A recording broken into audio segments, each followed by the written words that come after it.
Presença. Oferecimento Áureo. Mais que sonhar, realizar. E Vista Azul Hotel. A Europa pertinho de você.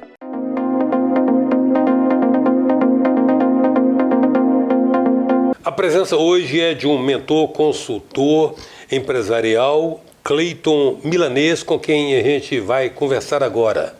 Cleiton, você tem um portfólio de uma série de especialidades que você acumulou ao longo desses anos de trabalho, que inclui especialização em vendas, né? Master em coaching, consultor, palestrante, diretor corporativo aqui do nosso querido Marzen, que é uma iniciativa que eu valorizo muito aqui em Vila Velha, com um reduto de um tipo de abordagem de conhecimento filosófico muito importante. Eu acho bacana a perseverança daquele pessoal que está ali ativo e atuando já há alguns anos, oferecendo essa opção de aprendizagem para as pessoas que moram aqui em Vila Velha. Mas eu quero conversar com você sobre essas generalidades. Você tem também uma graduação em PNL, Programação Neurolinguística. Na verdade, são tudo ferramentas que atendem ao propósito de desenvolvimento pessoal, né? Perfeito.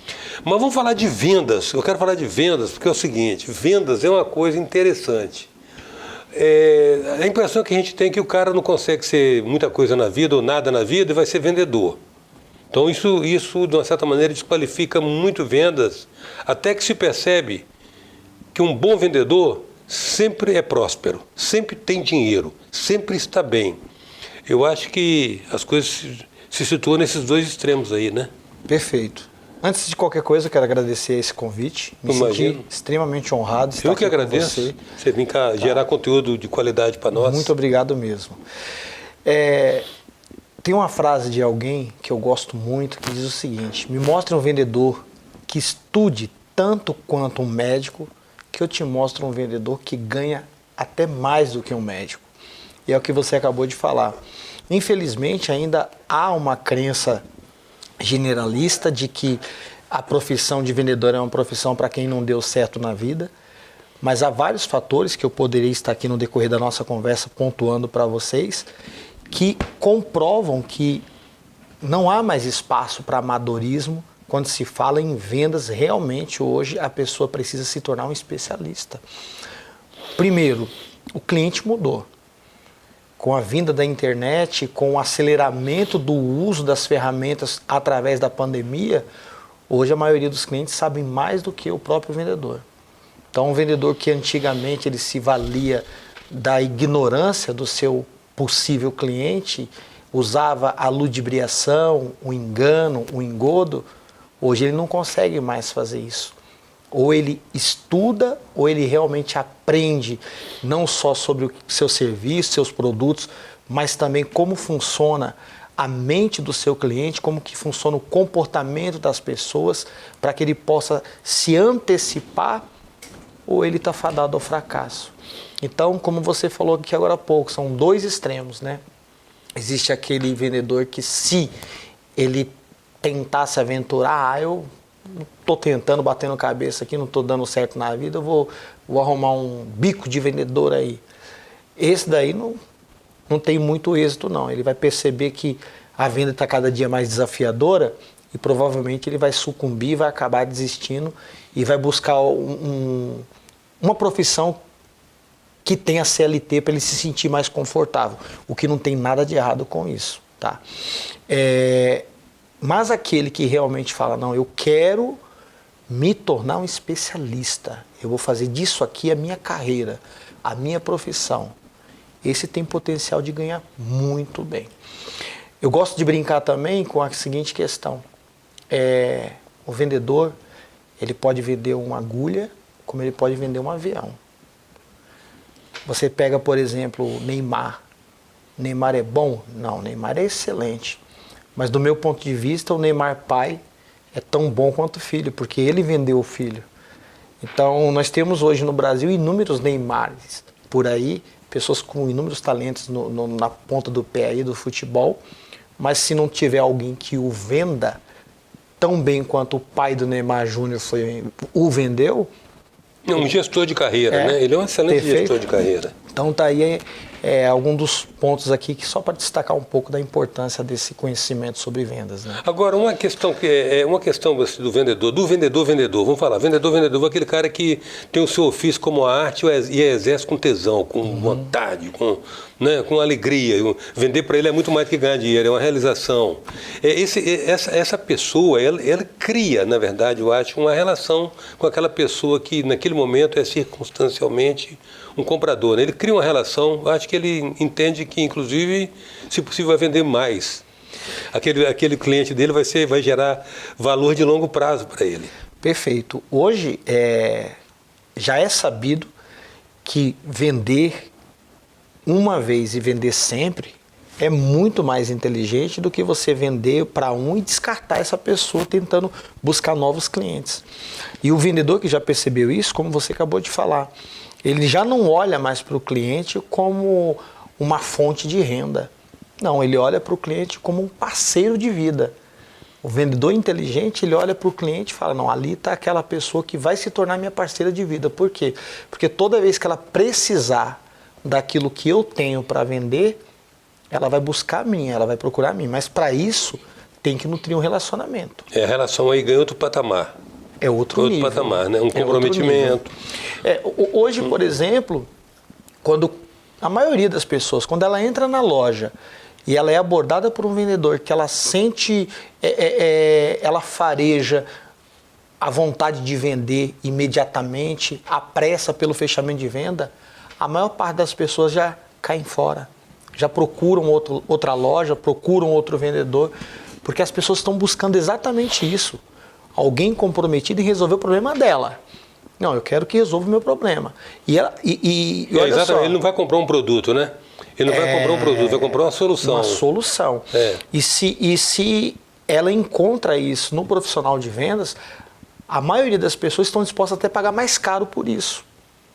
Eu conheço inúmeras pessoas que decidiram fechar uma compra sabendo que encontraria mais barato em outro lugar, justamente por causa do vendedor, por causa da postura do vendedor. Então, o relacionamento hoje é a moeda do século, quando se fala em vendas. Uhum. E o relacionamento leva ao atendimento, né? Deságua no atendimento. O atendimento eu acho que o elo decisivo da transação. Né? Quando o atendimento é bom, mas bom mesmo, o serviço ainda pode ser ruim que passa. Exatamente, né? Exatamente. Você pega aí inúmeras empresas grandes, que são gigantescas, que se você for lá no Reclame Aqui, você vai encontrar lá milhões de reclamações, mas que ainda assim elas estão ocupando topos, né? Não vou citar nomes aqui naturalmente, porque nós não estamos ganhando para isso, mas por que isso acontece? É o que você acabou de falar aqui agora. A falha humana acontece na hora de entregar o produto, o serviço, porém, se o atendimento é de excelência, está tudo bem, está tudo perdoado. É assim que o cliente ele enxerga a relação dele com o fornecedor, com o vendedor. E o vendedor inteligente, eu gosto de usar esse termo, sem querer ser repetitivo, vendedor inteligente, por quê? Porque todos partem do pressuposto que todo ser humano é inteligente. E, na verdade, o é. Mas usar essa inteligência é que divide o vendedor que vai ter êxito, sucesso, daquele vendedor que vai ter uma vida mediana, digamos assim, né? E para ser um vendedor bem-sucedido, de sucesso, um vendedor inteligente, ele tem que ter essa percepção. Olha, quanto mais eu durante o meu atendimento, eu procuro entender a necessidade do meu cliente, eu procuro saber qual que é o nome dele, qual que é o gosto dele, o que ele gosta de fazer no dia a dia, qual que é o hobby dele, se possível, qual que é o time que ele gosta, qual que é a opinião política dele. Eu não preciso entrar nos detalhes, eu não preciso debater com ele esses assuntos. Mas quanto mais eu souber dele, e da próxima vez que ele voltar, eu citar esses detalhes, mais ele vai olhar para mim e vai pensar, poxa, esse cara é diferenciado. Eu sou importante para ele em algum nível, de certa forma. E isso cria vínculo. Criou vínculo, meu amigo. Aí já era. É muito difícil essa pessoa se desvincular. Se usar umas ferramentinhas, então, de rapport, espelhamento, ancoragem. aí vai longe. Aí vai longe. São ferramentas que eu ensino dentro dos meus treinamentos, dentro das minhas mentorias, mas bem antes de entregar as ferramentas de PNL, não, de primeiro você ensina o conceito, né? O Sim, conceito, o exato. Contexto, para depois entregar o operacional, pô. Exatamente. É operacional. Perfeito. Mas o básico, que é o riso, sorriso. Tem que estar apaixonado pelo que faz. Tem um profissional que ele disse o seguinte, não procure fazer o que ama, procure amar o que você faz. E eu gosto dessa frase porque se eu for fazer o que eu amo, eu vou fumar charuto e tomar uísque o dia inteiro. Só que isso não vai dar dinheiro e ainda pode me matar mais rápido, né? Eu acredito nisso também. Não, eu acredito nisso também. Já que tem que fazer, faz com tesão, boa vontade. Isso. Né? E é perceptível isso, né? Isso é perceptível. Sem dúvida.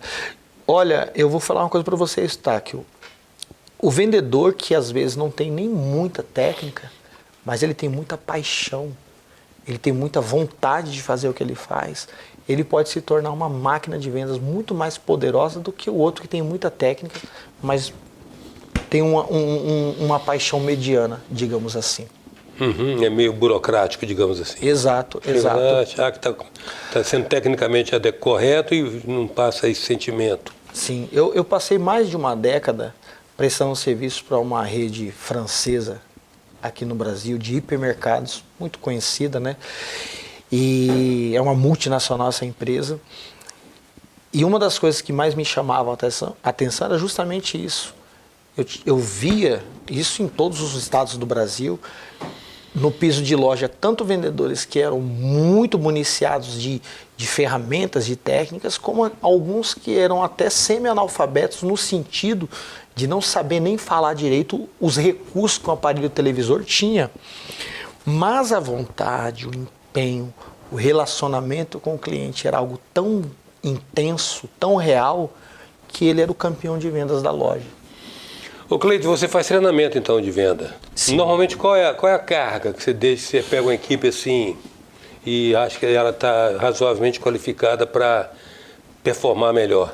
Olha, hoje quando eu vou dar um treinamento para uma empresa, é um mínimo de 15 horas de treinamento. Mínimo. Estudo. Que jornada de 4, 5 horas? Isso. Normalmente 3 dias com 5 horas em cada dia, para dar uma introdução no assunto. Porque eu não trabalho simplesmente a técnica de vendas, eu trabalho o desenvolvimento pessoal do indivíduo. Porque às vezes você vai lá, há muitos treinadores, respeito o trabalho de todos, que chegam lá só para entregar técnica, e eu, no decorrer de algumas décadas de trabalho, eu percebi o seguinte, não é só a técnica que faz diferença. A vontade do colaborador de aplicar o que ele sabe é que vai fazer a diferença. Então, às vezes, uma empresa está investindo lá num profissional que vai dar esse treinamento, que vai municiar ele de conteúdo, mas e esse cara, ele quer usar esse conteúdo? Então, eu trabalho tudo isso dentro de um treinamento empresarial, justamente para garantir que ou o colaborador realmente use aquilo que ele está pegando, ou fique claro dentro do processo que aquele colaborador ele não quer fazer parte da empresa. E isso ajuda tanto o colaborador quanto a própria empresa a entender o que está acontecendo. A presença hoje é do especialista em venda e desenvolvimento pessoal, Cleiton Milanês. A gente volta já.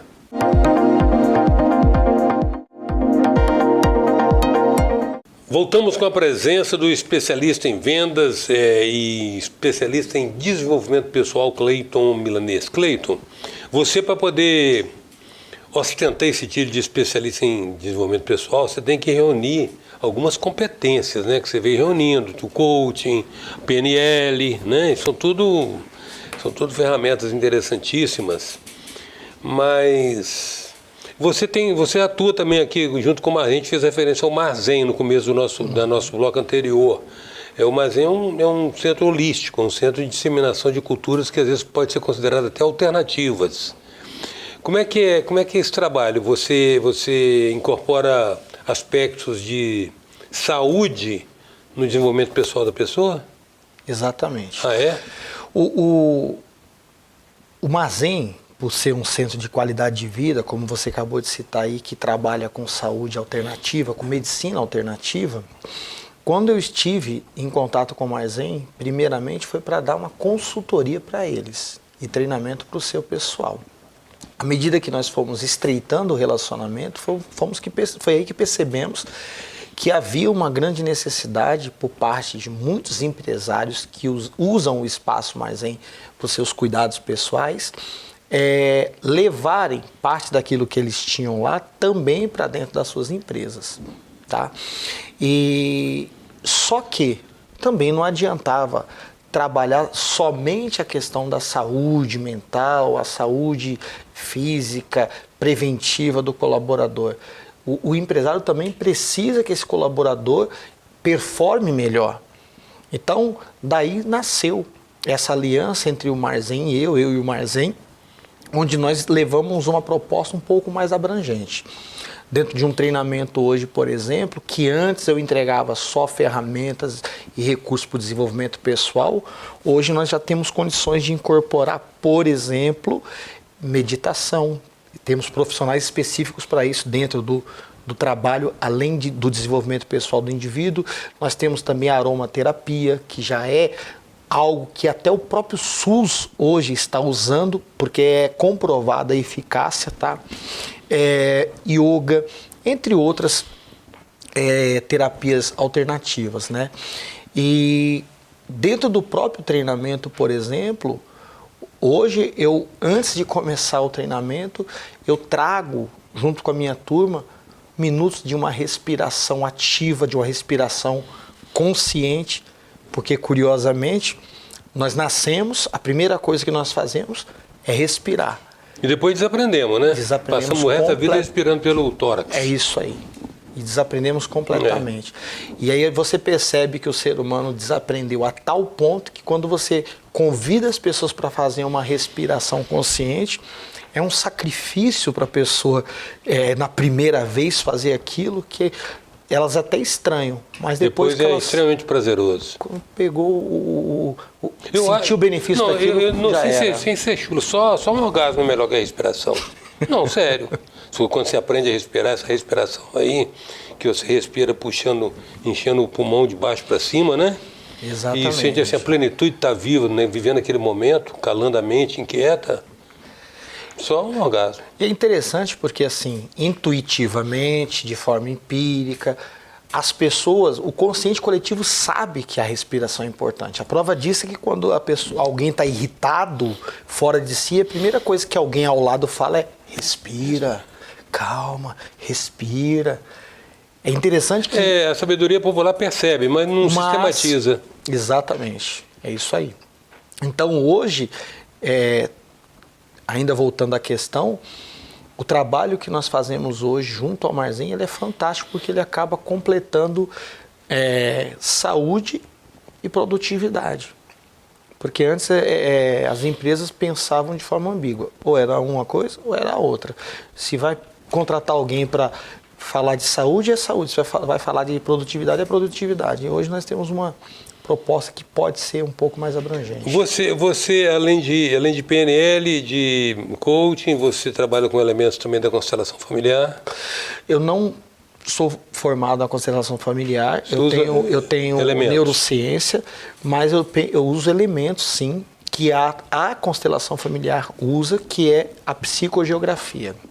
Então, por exemplo, hoje quando eu vou dar uma mentoria, principalmente nas mentorias, onde o primeiro contato que eu tenho com a pessoa, eu gosto de usar a psicogeografia para entender como que está a relação dessa pessoa com seus mais próximos, né? Seus pais, seus irmãos, seu cônjuge, filhos. E na psicogeografia... Seu ecossistema afetivo, né? Positivo, é isso aí. E é interessante porque, assim, digamos assim, rapidamente, aqui está o indivíduo. O seu ecossistema familiar, por onde ele caminha, por onde ele vai, esse ecossistema vai o acompanhar.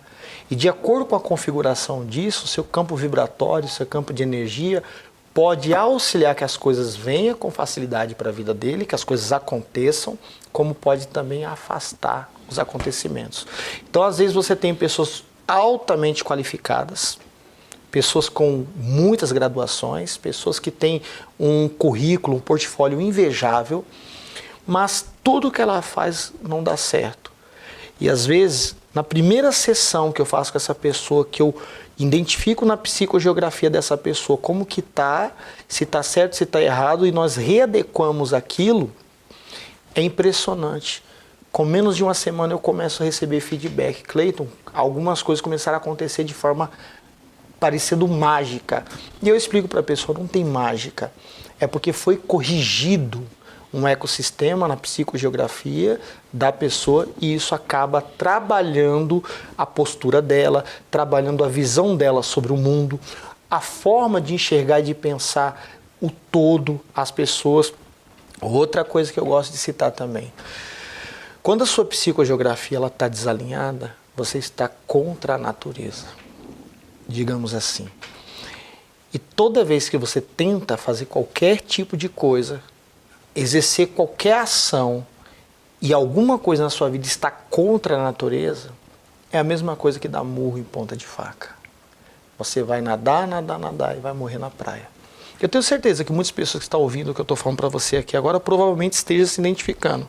Fala, poxa, realmente a minha vida é desse jeito, eu tenho tudo, eu sei tudo, mas quanto mais eu... Não acontece. Não acontece.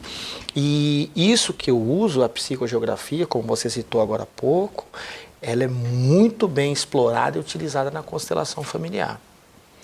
E então, é a pessoa que de repente fala, olha, talvez eu não vou ter acesso a uma mentoria com o Cleiton, a um treinamento que ele dá, mas de repente procurar uma sessão com um constelador, uma consteladora, também pode já começar a trabalhar essas questões, com certeza.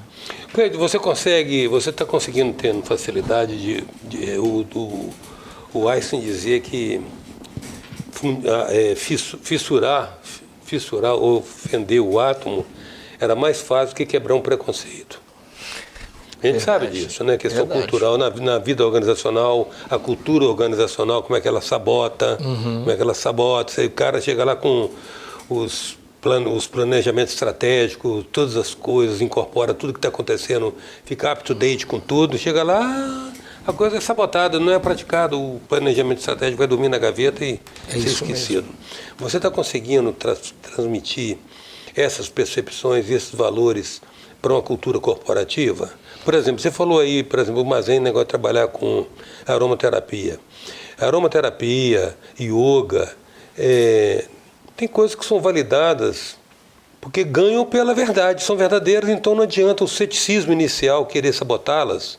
Sabota, durante certo tempo sabota. Sim. Né? Mantém aquilo segregado como se fosse coisa alternativa, coisa de... Os médicos tradicionais chamam de conhecimento mágico isso. Aí um dia vão perceber se o olfato é das 5 janelas do espírito para a matéria, é por essa janela que pode entrar alguma coisa. O aroma é uma delas, né? Né? O floral de Bach, a história do floral de Bach é uma das coisas mais bonitas que eu já vi em termos da medicina. De como que Bach, né, o Edouard Bach, desenvolveu os florais. Ele já condenado com câncer implacável, né? E se recolheu para morrer e começou a ter aquela experiência. Então, são coisas que a gente, para o pensamento básico, o pensamento racional básico, ainda requer uma validação. Você tem dificuldade de quando você propõe essas alternativas mais, digamos assim, fora da caixa, de serem assimiladas pela cultura corporativa? Sim, há uma dificuldade, mas tudo depende da mente do gestor, da mente do líder. Eu vou, como diz o mineiro, eu vou comendo pelas beiradas, né? Eu primeiro faço uma análise do líder, do gestor. Se eu percebo que a empresa dá uma abertura, que o líder tem uma abertura maior para essa percepção, eu falo sobre isso, eu abordo essa temática. Se eu percebo que não há uma abertura para isso, eu respeito. Até porque a empresa não é minha e eu sou contratado para resolver um problema deles lá, então eu não vou me atrever a entrar em pontos que de repente pode se tornar uma questão divergente para aquela corporação. chocar sistemas de crença. Exato, positivo. Só que hoje, por exemplo, eu já consigo falar sobre espiritualidade numa sala de treinamento dentro de uma corporação sem tocar em religião.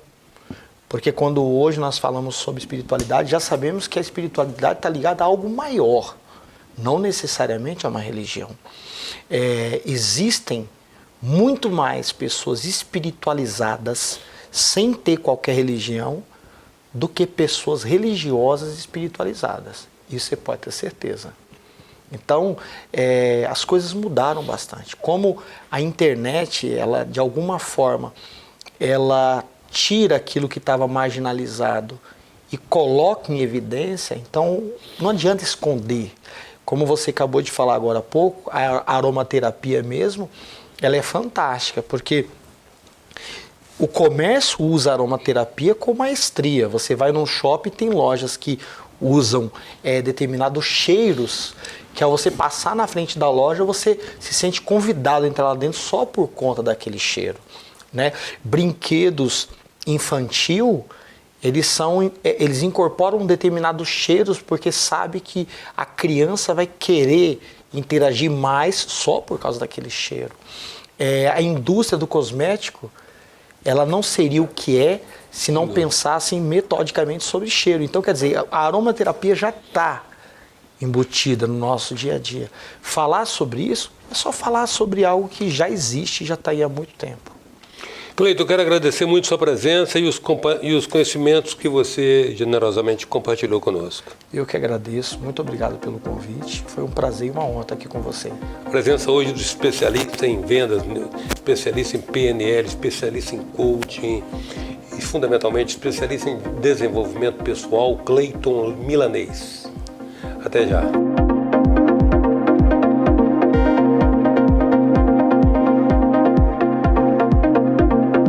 Presença. Oferecimento Áureo. Mais que sonhar, realizar. E Vista Azul Hotel. A Europa pertinho de você.